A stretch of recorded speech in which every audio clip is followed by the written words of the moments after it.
नर्म हरूफ कौन से हैं?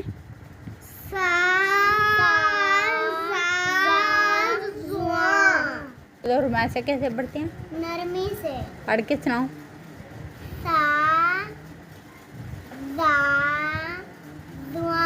शाबाश, वेरी गुड। सीटी वाले हरूफ कौन से हैं? सीटी वाले हरूफ सीन स्वाद। Very good. मोइज आप बताओ, सीटी वाले हरूफ कितने हैं? 3। कौन कौन से हैं? स्वाद सीन। शाबाश। अच्छा, मोटे हरूफ कौन से हैं?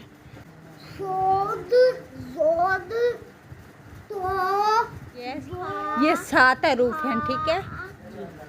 मोटे हरूफ 7 हैं, लेकिन यहाँ पे उन्होंने 8 लिखा हुआ। रा के नीचे अगर जेर हो तो रा बारीक होता है, रा मोटा नहीं होता।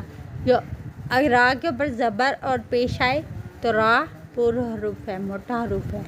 हरूफ हल्की, आप बताओ रुमैसा, हरूफ हल्की कितने हैं और कौन कौन से हैं?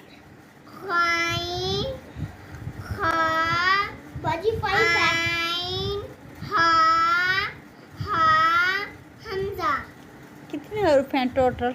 6।